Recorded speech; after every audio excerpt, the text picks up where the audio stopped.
नमस्कार साथियों, आप सभी का स्वागत है हमारे YouTube channel DN. Jha official में। साथियों, बीपीएससी टीआरई सक्षमता परीक्षा, प्रधानाध्यापक बहाली सहित सभी प्रतियोगी परीक्षाओं के लिए महत्वपूर्ण एनसीईआरटी एवं एससीईआरटी के वीडियो को आप हमारे चैनल पर प्लेलिस्ट में जाकर देख सकते हैं। पिछले क्लास में हमने एससीईआरटी वर्ग 8 के इतिहास की पुस्तक अतीत से वर्तमान के अध्याय 9 की चर्चा की और टॉपिक था हमारा महिलाओं की स्थिति में सुधार। आज मैं उस टॉपिक की उस चैप्टर के जो शेष टॉपिक है उसकी चर्चा करूंगा। पिछली क्लास में हमने देखा था कि भारत में अंग्रेजों के आगमन के समय तक महिलाओं की स्थिति बहुत खराब थी। भारत में सती प्रथा, बाल विवाह इत्यादि व्यवस्थाएं प्रचलित थी। समाज में दो तरह के लोग थे, एक रूढ़िवादी लोग थे जो इस व्यवस्था को बनाए रखना चाहते थे। कुछ महान समाज सुधारक आए जो इस व्यवस्था में परिवर्तन चाहते थे, और ऐसे ही सुधारक के रूप में महात्मा ज्योतिराव फूले, उनकी पत्नी सावित्रीबाई फूले। फिर सती प्रथा पर विवाद चला, उनके पक्ष में भी दो तरह के लोग थे। कुछ लोग इस व्यवस्था को बनाए रखना चाहते थे, सती विरोधी थे, और कुछ ऐसे थे जो सती समर्थक थे। फिर राजा राम मोहन राय के प्रयास से 1828 में ब्रह्म समाज की स्थापना हुई, और फिर 1829 में कानून बनाकर सती प्रथा का अंत कर दिया गया। तो इस तरह से इन सभी बिंदुओं की चर्चा हमने पिछले क्लास में की थी। आज हम भारत के एक महान सुधारक, जिसे आधुनिक भारत का निर्माता भी कहा जाता है, उनके बारे में जानते हैं। राजा राम मोहन राय। उनका जीवन काल 1772 से 1833 तक है। राजा राम मोहन राय आधुनिक युग में सामाजिक सुधार आंदोलन के प्रणेता थे। उन्होंने कलकत्ता में ब्रह्म सभा के नाम से एक सुधारवादी संगठन बनाया, जिसे बाद में ब्रह्म समाज के नाम से जाना गया। यह संगठन महिलाओं के लिए समानता के अधिकार का पक्षधर था। अतः उनकी स्थिति में सुधार लाने के लिए राम मोहन राय ने पश्चिमी शिक्षा के प्रसार को प्रोत्साहन दिया। कई भाषाओं के ज्ञाता, संस्कृत, फारसी, यूरोपीय भाषाओं का ज्ञान होने के कारण विभिन्न धार्मिक ग्रंथों का तुलनात्मक अध्ययन कर उन्होंने यह पाया कि सभी धर्म में सद्गुण है। अतः राम मोहन राय अत्यंत उदारवादी विचारधारा के पक्षधर रहे। राम मोहन राय ने इस अभियान के लिए जो तरीका अपनाया उसे बाद के सुधारकों ने भी अपनाया। जब भी वह किसी कुप्रथा को चुनौती देना चाहते थे तो अक्सर प्राचीन धार्मिक ग्रंथों से उदाहरण यह प्रमाणित करने के लिए प्राप्त करते थे कि ऐसी परंपराओं को धार्मिक ग्रंथों में मान्यता प्राप्त नहीं है। यद्यपि ब्रह्म समाजियों की संख्या बहुत अधिक नहीं थी, फिर भी वह तर्कवाद एवं सामाजिक सुधार की नई भावना के प्रतिनिधि थे। उन्होंने जाति प्रथा की कठोर व्यवस्था पर भी प्रहार किया, समाज में स्त्रियों की स्थिति सुधारने के लिए प्रयास किए, शिक्षा के प्रसार के लिए कार्य किए एवं संपत्ति में भी उत्तराधिकार महिलाओं को मिले, ऐसे विचारों को प्रस्तुत किया। राम मोहन राय द्वारा सुधार शुरू किए गए और उनके दूसरे समर्थकों में केशव चंद्र सेन द्वारा इस कार्य को आगे बढ़ाया गया। इस प्रकार के आंदोलन ने देश के अन्य भागों में भी सुधार प्रक्रिया को बढ़ावा दिया। तो साथियों, आपने राजा राम मोहन राय के बारे में जाना। वो एक महान समाज सुधारक थे, आधुनिक भारत का निर्माता भी इन्हें कहा जाता है। महिलाओं के लिए समानता के पक्षधर थे। पश्चिमी शिक्षा के प्रसार को भी वो प्रोत्साहन देते थे। कई भाषाओं के विद्वान थे वो, संस्कृत, फारसी, यूरोपीय भाषाओं का ज्ञान था उन्हें। कई अखबार, कई पत्रिकाएं इनसे संबंधित है, और वो धार्मिक ग्रंथों का तुलनात्मक अध्ययन किया, सभी धार्मिक ग्रंथों का, और उन्होंने पाया कि सभी धर्मों में सद्गुण है। अतः वह अत्यंत उदारवादी विचारधारा के पक्षधर थे, अर्थात वो सभी धर्मों को सम्मान देते थे। राजा राम मोहन राय जिस चीज का विरोध करते थे, उन चीजों का वो जो भारत के प्राचीन धार्मिक ग्रंथ हैं उसमें से वो तर्क निकालते थे और प्रस्तुत करते थे कि इन चीज़ों की मान्यता हमारे धार्मिक ग्रंथों में नहीं है जो हम लोग कर रहे हैं। तो इस तरह से वो कुप्रथा का विरोध करते थे। यद्यपि ब्रह्म समाजों की संख्या ज़्यादा नहीं थी, लेकिन फिर भी ये बहुत ही समाज सुधार की नई भावना लेकर आए थे, और ये जाति प्रथा, स्त्रियों की स्थिति में सुधार, शिक्षा के प्रसार, महिलाओं को संपत्ति में अधिकार, इन सब के पक्षधर थे और इन सब के लिए वो आंदोलन चलाते थे। उनके समर्थकों में बहुत सारे लोग थे। मुख्य रूप से केशव चंद्र सेन ने इनके कार्य को आगे बढ़ाया राजा राम मोहन राय के बाद, और इनके आंदोलन का प्रभाव देश के अन्य भागों में भी पड़ा। आगे बढ़ते हैं साथियों। प्रार्थना समाज। प्रार्थना समाज का गठन पश्चिमी भारत में हुआ, जहां एमजी रानाडे ने समाज सुधार का बीड़ा लिया, जो मूलतः महिलाओं की स्थिति में सुधार लाने के उपाय में जुटे थे। जब 1882 में पंडिता रमाबाई सरस्वती पश्चिम भारत पहुंची तथा रानड़े की सहायता से आर्य महिला समाज का गठन हुआ, जिसका मूल उद्देश्य महिला जागरूकता एवं उनका उत्थान रहा।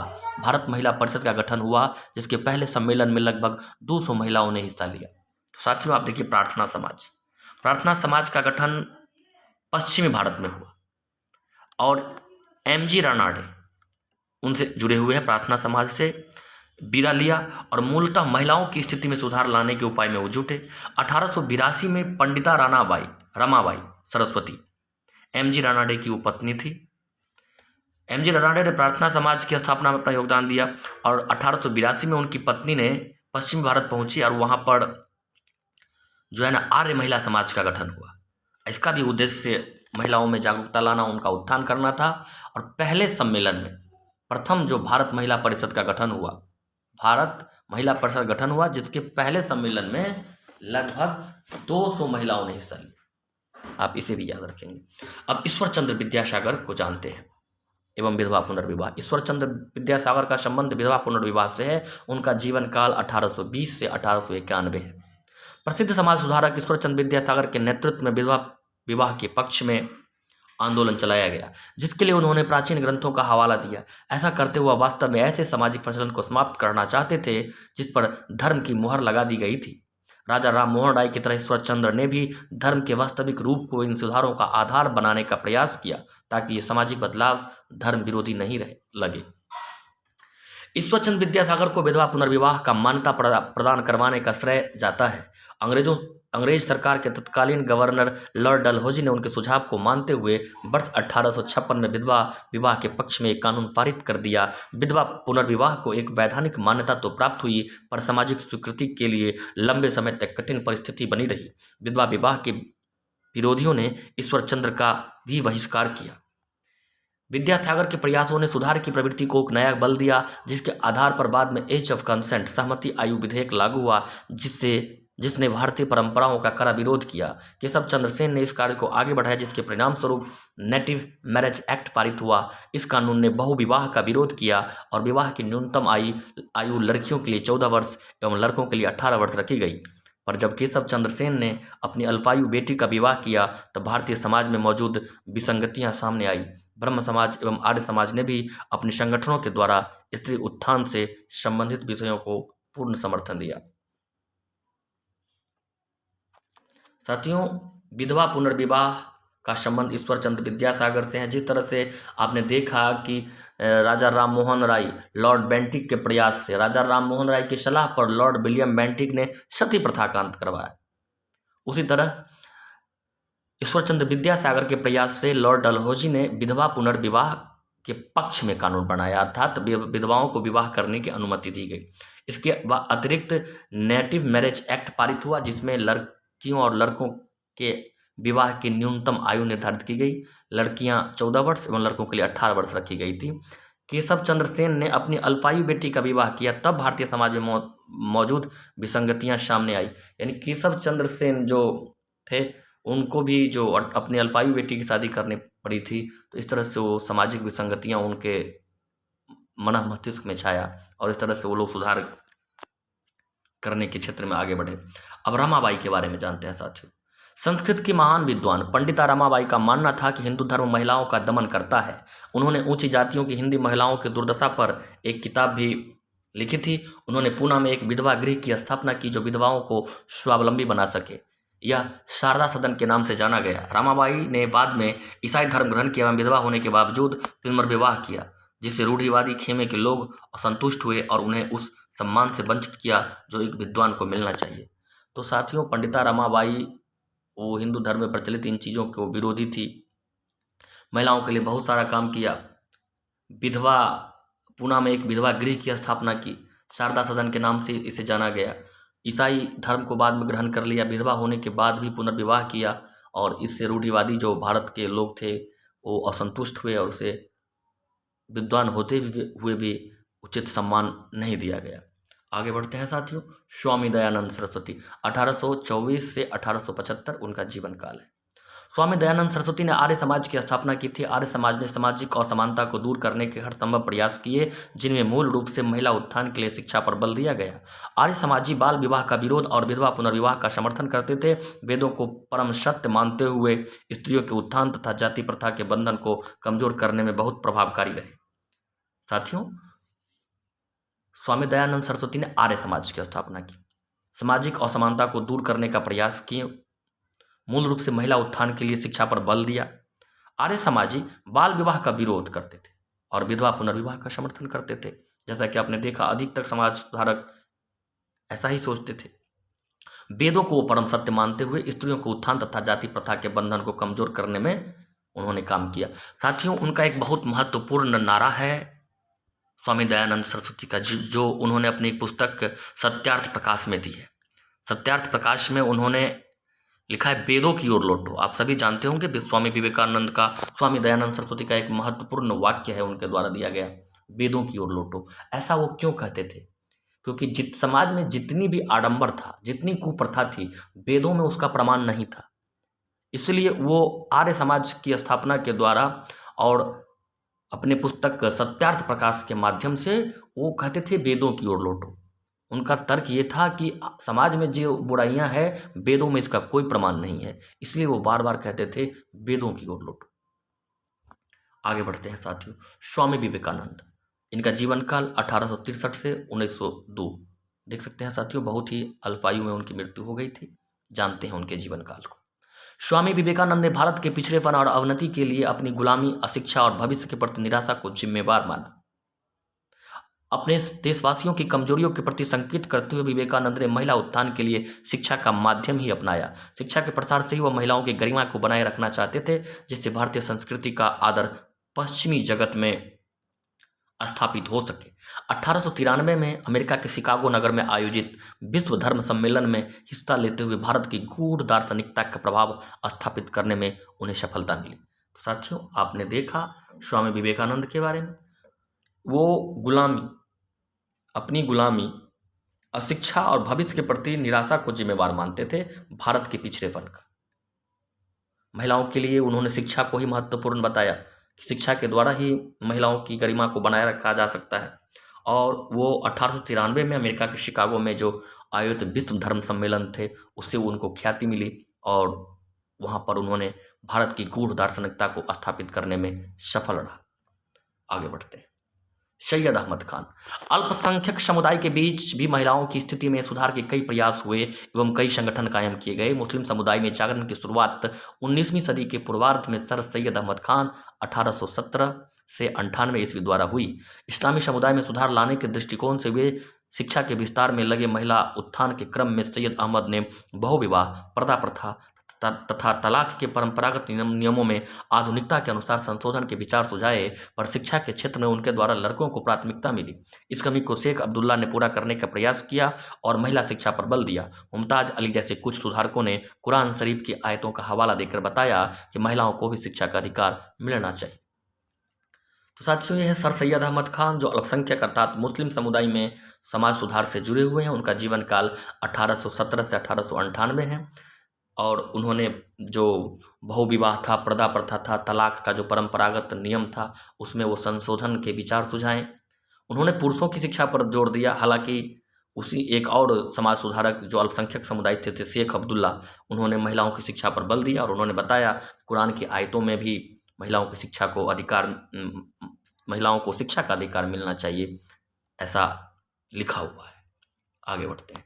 नौरोजी फरदून जी, फारसी समुदाय में स्त्रियों के उत्थान के लिए महत्वपूर्ण प्रयास प्रारंभ किए गए। फारसी समाज के दादा भाई नौरोजी 1825 से 1917 ईस्वी और नौरोजी फरदून जी 1817 से 1885 दोनों ने मिलकर राष्ट्र गुप्तार नामक पत्रिका शुरू की। दोनों ने ही शिक्षा के प्रसार के लिए, विशेषकर कन्याओं की शिक्षा के लिए अथक प्रयास किए। नौरोजी परिवार के सहयोग से फारसी समुदाय के अंतर्गत स्त्री जरतोस्ती मंडल का गठन हुआ। 1903 ईस्वी के आने तक लगभग 50 महिलाओं को इस संगठन के साथ जोड़ा गया। इस संगठन को लगभग 36 वर्षों तक शेरेनमाई एम कुरसेत जी की अध्यक्षता में चलाया गया। डॉक्टर बीजी राय, बंगाल के प्रथम मुख्यमंत्री की माता अघोर कामनी देवी के द्वारा लड़कियों के लिए बांकीपुर गर्ल हाई स्कूल की स्थापना कर यहाँ के रूढ़िवादी तबके के विरोध के बावजूद पटना में कन्याओं के लिए शिक्षा के नए आयाम स्थापित किए गए। साथियों, इस टॉपिक को हम बाद में देखते हैं, पहले इनकी चर्चा कर लेते हैं कि नौरोजी फरदूनजी, दो नाम जुड़ा हुआ है सिख समुदाय में जो स्त्रियों के उत्थान से संबंधित है। एक है नौरोजी फरदूनजी और दादा भाई नौरोजी, आप सभी जानते होंगे। एक था राष्ट्रगोप्तार, एक पत्रिका थी जो महिलाओं पारसी धर्म में सुधार के लिए चलाया गया था। विशेषकर कन्याओं की शिक्षा के लिए अथक प्रयास किए गए। 1903 में लगभग 50 महिलाओं ने, यानी एक नौरोजी परिवार के सहयोग से एक फारसी समुदाय के अंतर्गत स्त्रियों के लिए एक संगठन बनाया गया, स्त्री जरदोस्ती मंडल। 1903 ईस्वी तक इसमें 50 महिलाओं जुड़ चुके थे। 36 वर्षों तक सेरेन माई एम कुरसेट इसकी अध्यक्षता में चलता रहा ये सब। अब यहाँ डॉक्टर बीसी राय है, बंगाल के प्रथम मुख्यमंत्री, और उनकी माता का नाम है अघोर कामनी देवी। इन लोगों ने भी लड़कियों की शिक्षा के लिए बांकीपुर गर्ल हाई स्कूल की स्थापना कर यहाँ के रूढ़िवादी तबके के विरोध के बावजूद पटना में कन्याओं के लिए शिक्षा के नए आयाम स्थापित किए। यह विद्यालय फरवरी 1867 में केवल 6-7 छात्राओं से प्रारंभ हुआ। आज बिहार की राजधानी में इस शिक्षण संस्थान की अपनी पहचान है। इन्होंने शिल्पकला को प्रोत्साहन देने के लिए प्रशिक्षण केंद्रों की स्थापना भी की। इसके अलावा अन्य कन्या पाठशालाएं भी खोली गई, जिनमें रविंद्र बालिका विद्यालय 1931 की स्थापना रविंद्रनाथ ठाकुर की बेटी ने की। माधुरी लता ने देवी ने 1903 में मुजफ्फरपुर में चैपमैन गर्ल हाई स्कूल की स्थापना की। ये सभी विद्यालय आज भी कन्या शिक्षा के विस्तार में अपना योगदान दे रहे हैं। निम्न जाति की कन्याओं के लिए बिहार में 1910 से 1945 के बीच पटना, मुंगेर, जमालपुर, गया इत्यादि शहरों में स्कूल खोले गए। बिहार में नारी शिक्षा के क्षेत्र में रामकृष्ण मिशन, थियोसॉफिकल सोसाइटी और कबीर पंथ की भी सराहनीय भूमिका रही। रामकृष्ण मिशन की शाखाएं 1922 ईस्वी में पटना एवं देवघर में स्थापित हुई। 1882 तक थियोसॉफिकल सोसाइटी ने भागलपुर, गया, आरा, पटना में प्रार्थना सभा और शिक्षण संस्थाएं खोली, जो आज भी जीर्ण अवस्था में है। साथियों, आपने देखा यहाँ पर जो महिलाओं की शिक्षा के लिए जो प्रयास किए गए।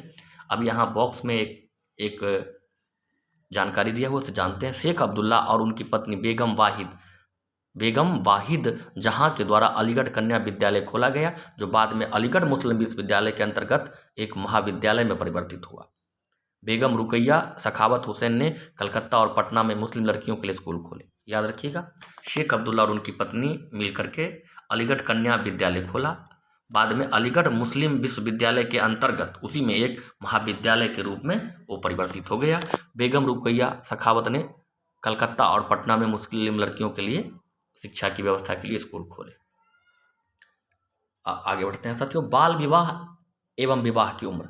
वर्ष 1929 में बाल विवाह निषेध अधिनियम पारित किया गया। इस कानून के अनुसार 18 साल से कम उम्र के लड़के और 16 साल से कम उम्र की लड़की का विवाह नहीं हो सकता था। बाद में यह उम्र बढ़ाकर क्रमशः 21 साल व 18 साल कर दी गई। शिशु हत्या का प्रचलन विशेषकर भारत के उत्तर एवं पश्चिमी क्षेत्रों में था। इस अमानवीय परंपरा को 1870 में अवैध घोषित किया गया। 1870 के एक विशेष अधिनियम के द्वारा इस अपराध को प्रभावशाली ढंग से समाप्त किया गया।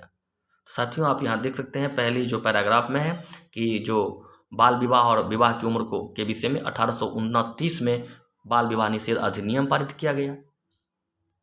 18 साल लड़कों का और 16 साल लड़कियों से कम उम्र को प्रतिबंधित कर दिया गया। बाद में ये उम्र 21 साल व 18 साल कर दी गई लड़का और लड़कियों की। फिर शिशु हत्या पर भी प्रतिबंध, जो भारत के उत्तर पश्चिमी क्षेत्र में था एक प्रचलन शिशु हत्या का, 1870 में इसे भी अवैध घोषित कर दिया गया। अब यहाँ बॉक्स में है केशव चंद्र सेन के द्वारा ऐतिहासिक स्पेशल मैरिज बिल वर्ष 1871 का ड्राफ्ट पटना में तैयार हुआ। स्पेशल मैरिज बिल जो कि 1871 का है, उसका ड्राफ्ट किसके द्वारा तैयार किया गया? तो याद रखिएगा, केशव चंद्र सेन। और कहाँ पर तैयार किया गया? पटना में। आगे बढ़ते हैं साथियों, एक और बॉक्स में महत्वपूर्ण जानकारी है। 1861 के अधिनियम ने दहेज को अवैध घोषित किया, पर यह प्रथा आज भी प्रचलित है जो महिलाओं की स्थिति को प्रभावित करता है। 1861 में एक अधिनियम दहेज को बैन किया गया था, लेकिन आप सभी जानते हैं अभी भी बैन है, फिर भी प्रचलित है। आप सभी इससे भली भांति परिचित हैं। 19वीं सदी के आखिर तक खुद महिलाएं भी अपनी स्थिति में सुधार के लिए आगे बढ़ी। उन्होंने किताबें लिखी, पत्रिकाएं निकाली, स्कूल और प्रशिक्षण केंद्र खोले तथा महिलाओं को संगठित किया। ऐसे कई अन्य राष्ट्रीय महिला संगठन स्थापित हुए, जिनमें राष्ट्रीय महिला परिषद, अखिल भारतीय महिला सम्मेलन AIWC, जैसे महिला मोर्चा को तैयार किया गया, जो महिलाओं के बीच जागरूकता फैलाने का कार्य भी कर रही थी और महिला संगठन की बात कर रही है। समाज सुधार आंदोलन ने महिलाओं की स्थिति में सुधार लाने की पहल की। इनके द्वारा विशेषकर सती प्रथा, कन्या शिशु हत्या, बहु विवाह, बाल विवाह जैसे सामाजिक कुप्रथाओं को दूर करने के लिए शिक्षा के माध्यम को अपनाया गया। उनके अनुसार केवल शिक्षा ही ऐसी असमानता, रूढ़ि और दकियानुसी विचारों को दूर कर सकती थी जिसने महिलाओं को समाज में अपनी भागीदारी देने से वंचित रखा था। महिलाओं से जुड़े ऐसे गंभीर व संवेदनशील विषय को 19वीं सदी में स्वीकार किया गया। इस प्रयास को छोटा नहीं माना जा सकता है। 20वीं सदी की शुरुआत में वह महिलाओं को मताधिकार, बेहतर स्वास्थ्य सुविधाएं और शिक्षा के अधिकार के बारे में कानून बनवाने के लिए राजनीतिक दबाव बनाने लगी थी।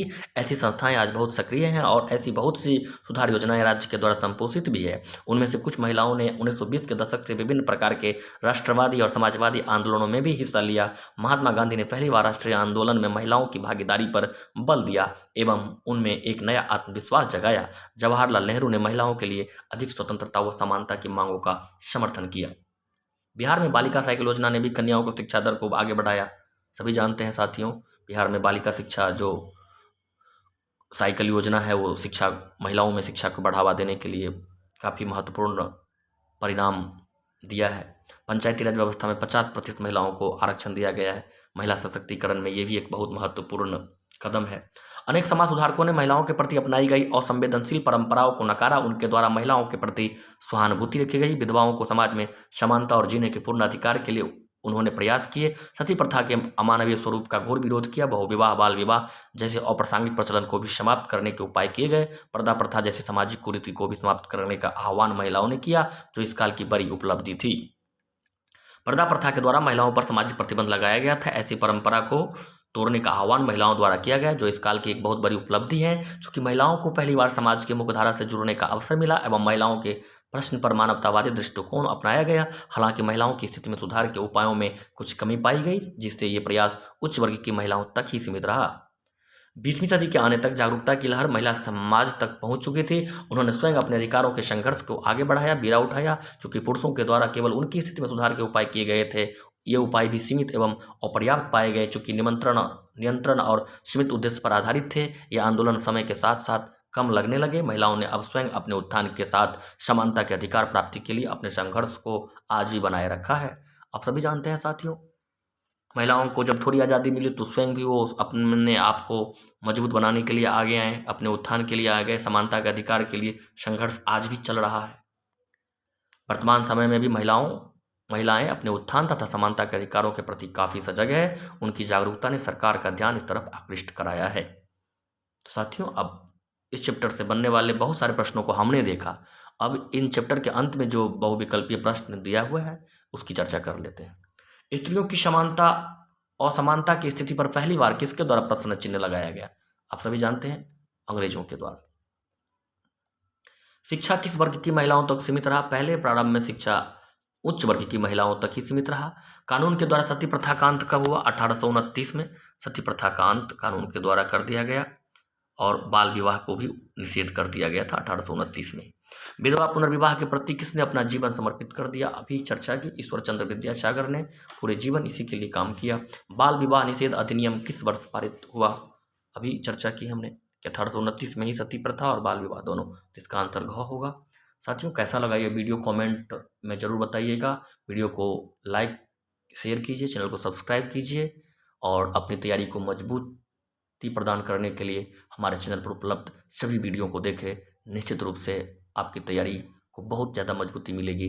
वीडियो को अंत तक देखने के लिए, सुनने के लिए आप सभी का बहुत बहुत धन्यवाद।